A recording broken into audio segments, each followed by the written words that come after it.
You will hear a number of different recordings and you'll have to answer questions on what you hear. There will be time for you to read the instructions and questions, and you'll have a chance to check your work. All the recordings will be played once only. The test is in 4 sections. At the end of the test, you will be given 10 minutes to transfer your answers to an answer sheet. Now turn to Section 1. Section 1. You will hear a telephone conversation between an employee at a pet insurance company and a customer. You have 30 seconds to look at questions 1 to 6.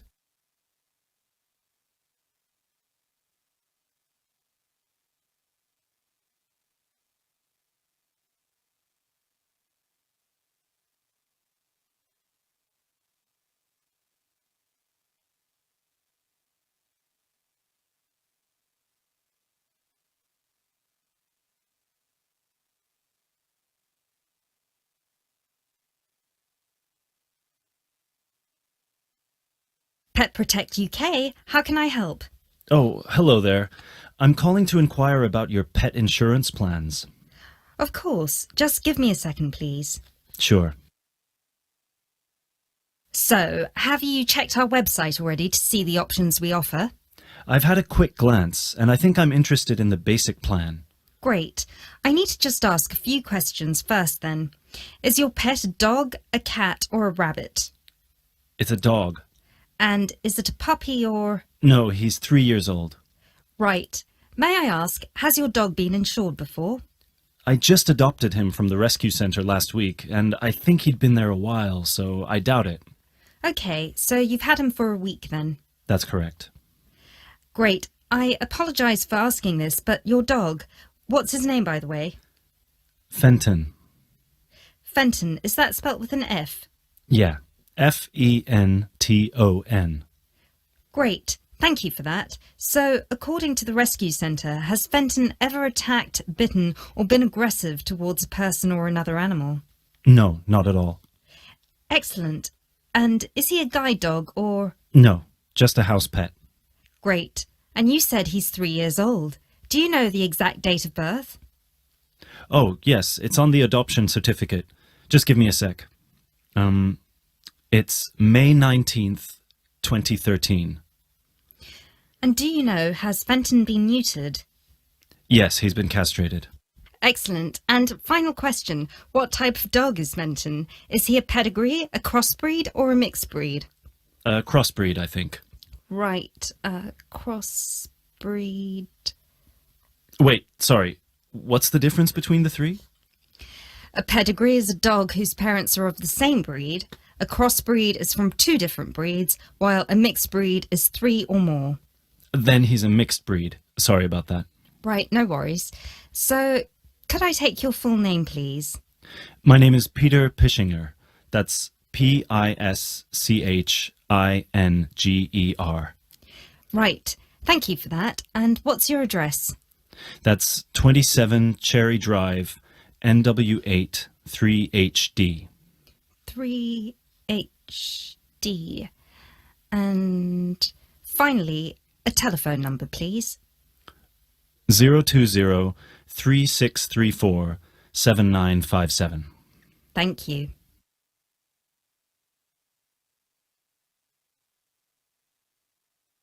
You now have 30 seconds to look at questions 7 to 10.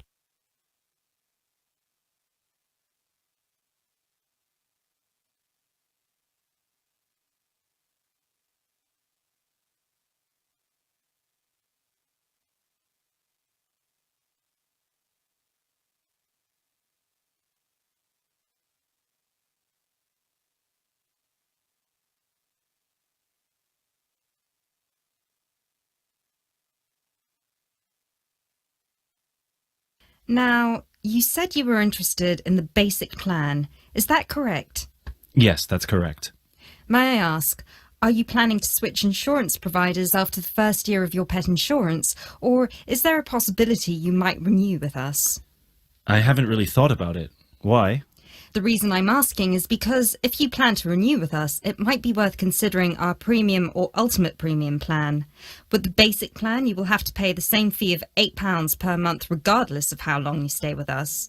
If you choose one of our other two plans, though, you will receive a discount for the first 6 months. You'll only have to pay £12 for premium and £15 for ultimate.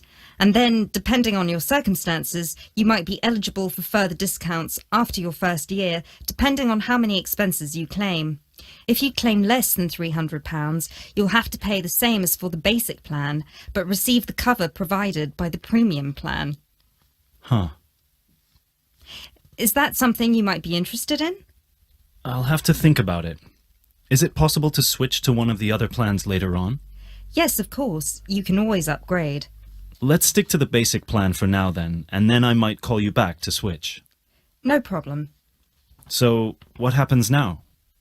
Well, first we would need you to come over with little Fenton so we can have a look at his documents and medical history. We'd also need you to get him to the vet for a quick checkup. All of this is standard procedure before we can proceed with the insurance plan. And then, when all that's done, you can either set up a direct debit in person or you can call us back and do it over the phone. Right. And the basic plan will cover... Well, the basic plan covers veterinary fees, obviously, plus a few more things such as boarding costs, loss by theft or straying, advertising and reward, death by accident or illness. You can find a comprehensive list on our website, or I could forward it to you via email if you prefer. Thanks. I'll check the website. No problem. So, shall we book you an appointment so you can come over? That is the end of section 1. You now have half a minute to check your answers.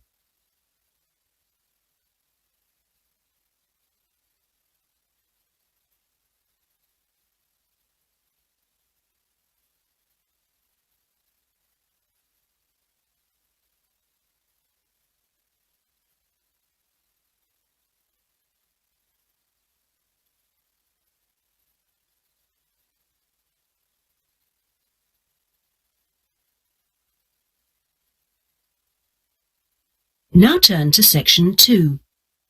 Section 2. You will hear an introductory speech to students at a summer school. You have 30 seconds to look at questions 11 to 14.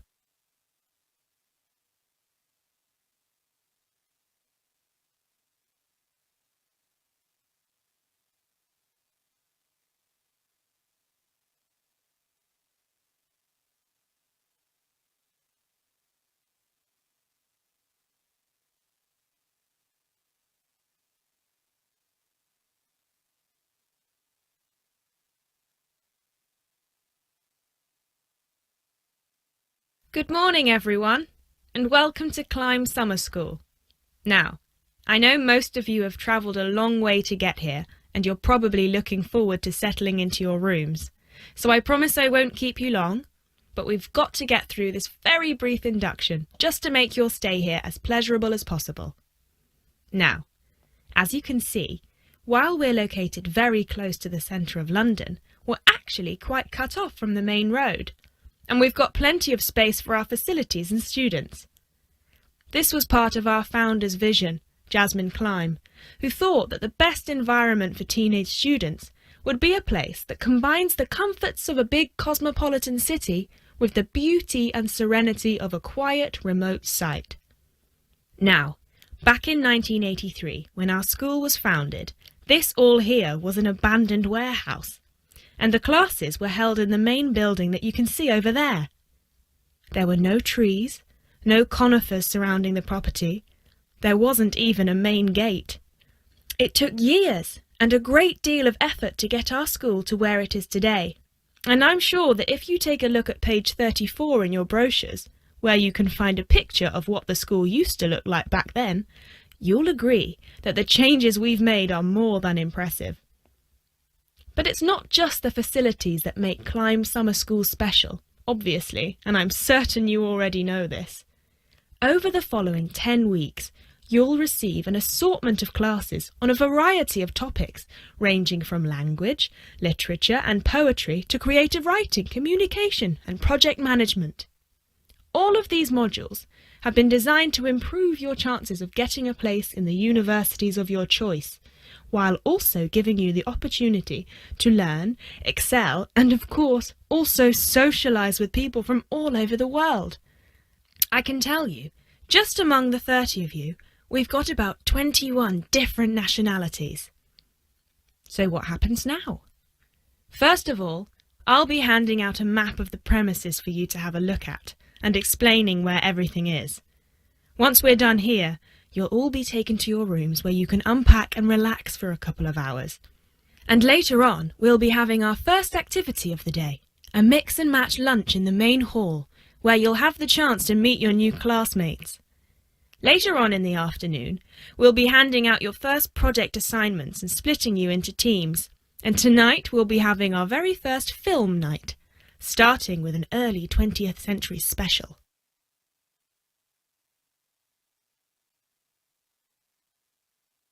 You now have 30 seconds to look at questions 15 to 20.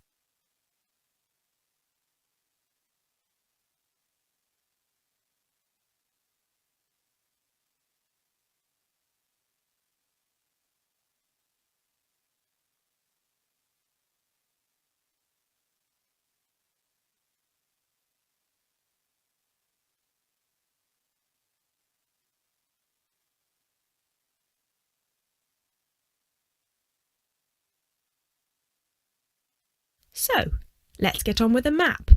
You've already got a version of it in your brochures, so if you can open them to the last page so we can have a look. Very well. As I showed you before, the actual school is right over there in the middle. That's where you'll be having most of your classes. Adjacent to it, you'll find the main hall, which is where we'll be hosting most events, such as today's lunch. On the left from the main building, you'll find a smaller building, which is where the accommodation and welfare offices are located. This is labelled as the garden office at the front, and it's easy to spot because it has a green door. Each of you is assigned to a different residence hall. We've got 3 residence halls in total, 1 on the left and 2 on the right. The one right next to the garden office is Ursula Hall, named after our founder's sister, while the other 2 are Peter Hall and William Hall. Now, as you can see, there are 3 more buildings to the left of the semicircle here, and 1 more building on the right-hand side, next to William Hall. So that one, which is shaped a bit like a dome, is the pavilion. This is where all your letters will be delivered, and in the basement floor you'll also find a laundrette. Please make sure you've got plenty of £1 coins, as you'll need one for the washing machine and another for the dryer. And that row of buildings on the left, the one closest to us here at the gate, is the canteen, where you'll be able to buy snacks as well as breakfast, lunch and dinner, on days when we don't have an event with food provided. The next one is the gym, which is open from 7 a.m. to 8 p.m. from Monday to Friday, and until 10 p.m. at the weekend. And the last building, right over there, is the study centre, where you'll find plenty of computers and books, as well as a great selection of DVDs and magazines that you can borrow with only a small refundable deposit of £5. Now, please remember to keep your student card with you at all times, as you'll need it to access most of these facilities. That is the end of section 2. You now have half a minute to check your answers.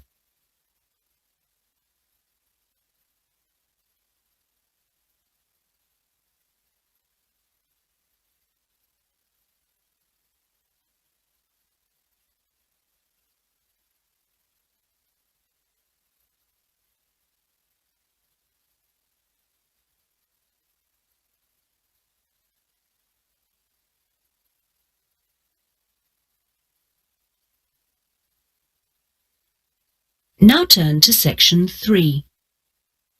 Section 3. You will hear a conversation between a university lecturer and 2 students. You have 30 seconds to look at questions 21 to 30.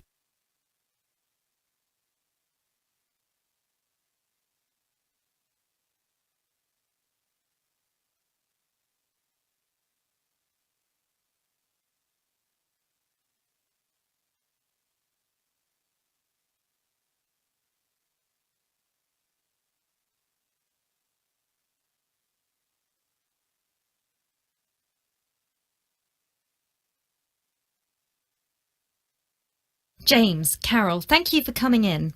Have a seat. So, I take it both of you have completed your interviews with the managers? Yeah. Right. Great. Remind me, who was supposed to do the interview with the manager from the chain supermarket? That was me. Right, so that means that you were going to do the interview with the clothes shop, Carol, right? Yeah, but we decided to swap at the last minute, so I did the supermarket instead. Okay, so let's start with you first, Carol. If I remember correctly, you reported that your interviewee was very difficult to get through to. Is that right? Yeah, he had a very busy schedule, so it was hard for him to fit me in and show me around the store and everything.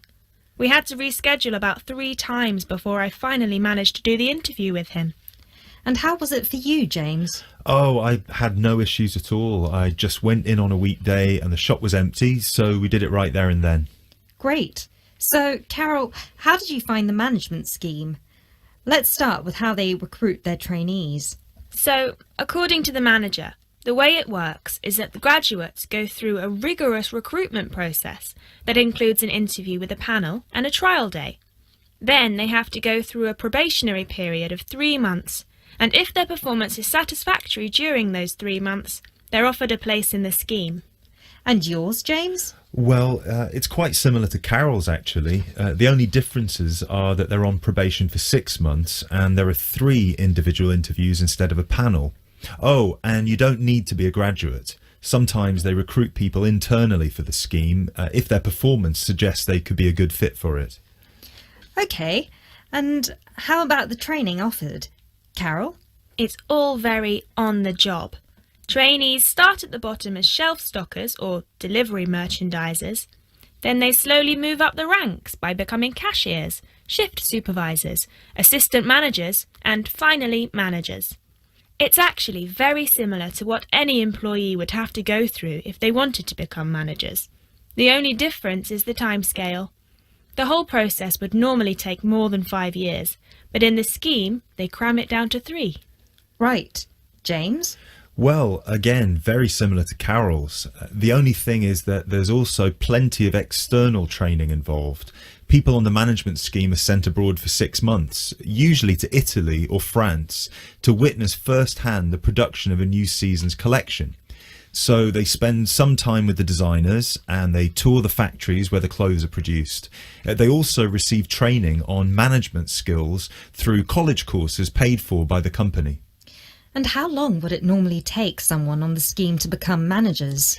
It depends on their performance, but normally about 2 years.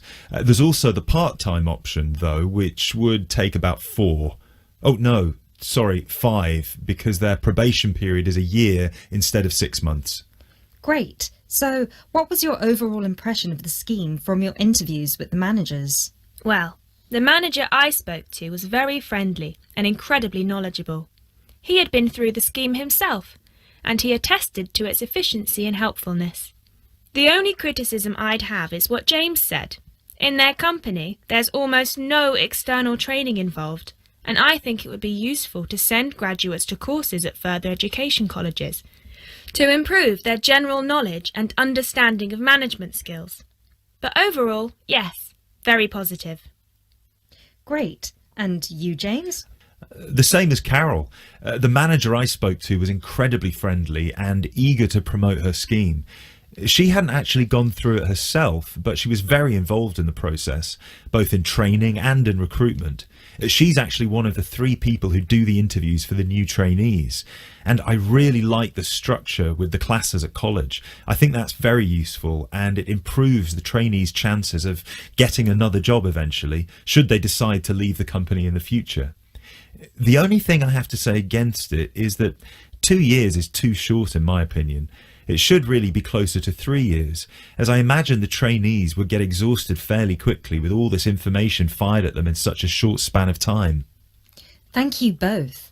So now you know you need to compare your 2 interviews and decide which scheme would be most beneficial to someone from a disadvantaged background. That is the end of section 3. You now have half a minute to check your answers.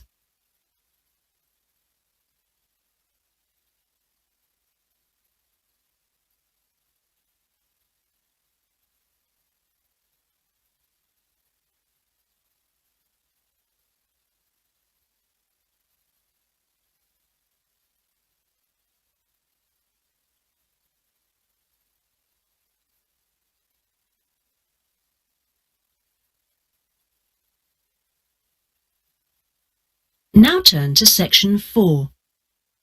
Section 4. You'll hear a talk given by a foreign correspondent. You have 30 seconds to look at questions 31 to 33.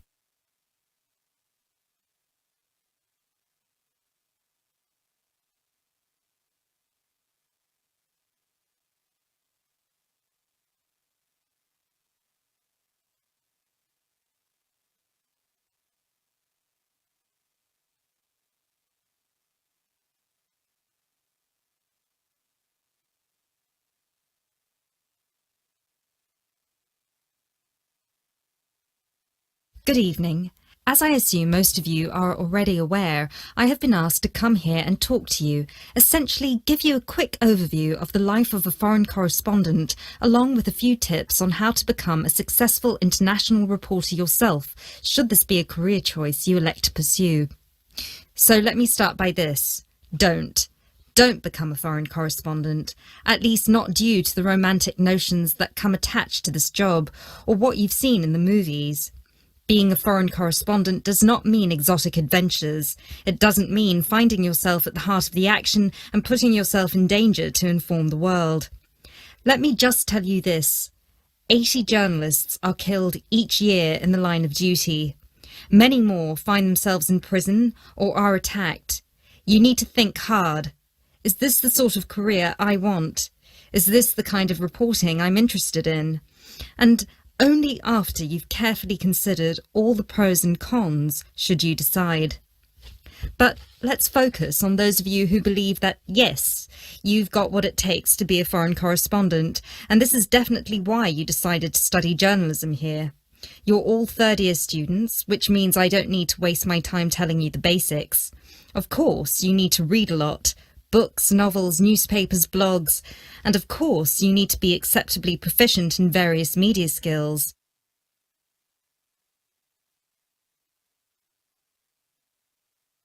You now have 30 seconds to look at questions 34 to 37.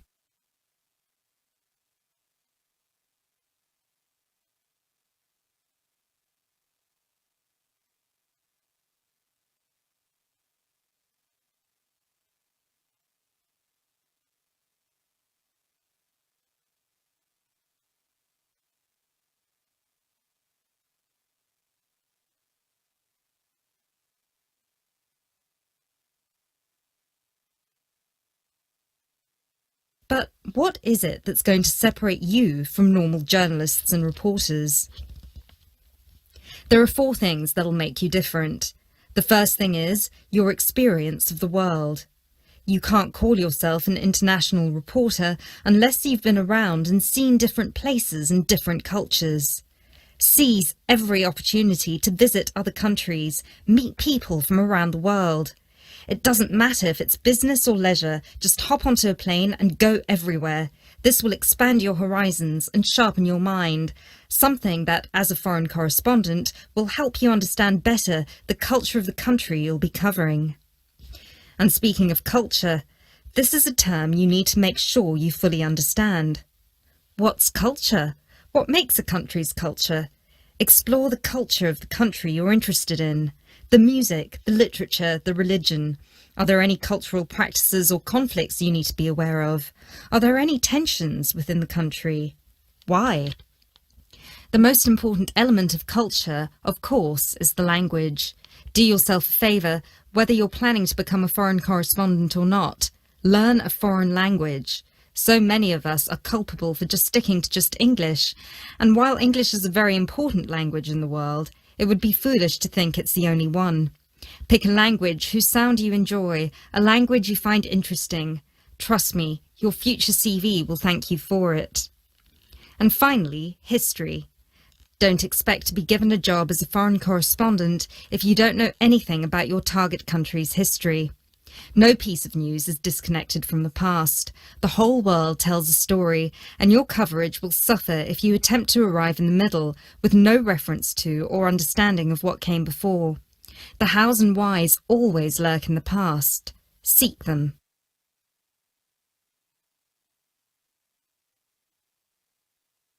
You now have 30 seconds to look at questions 38 to 40.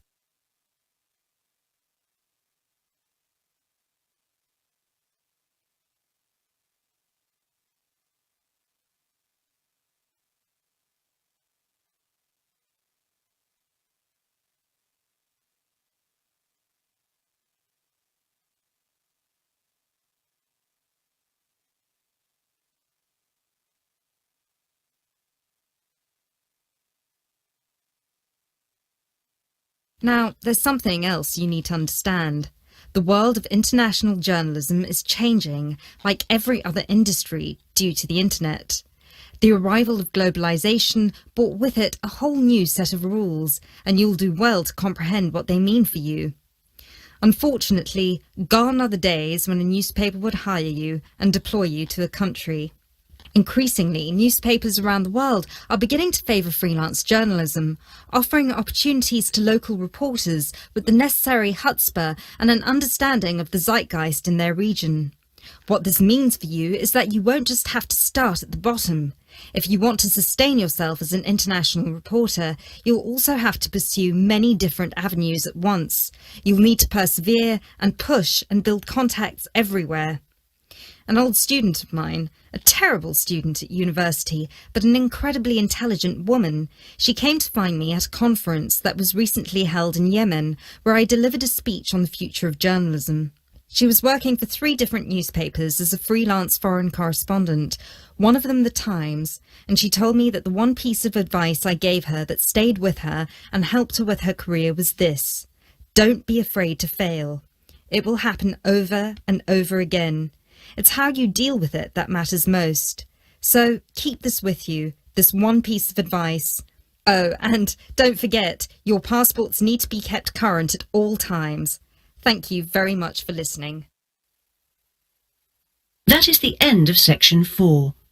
You now have half a minute to check your answers.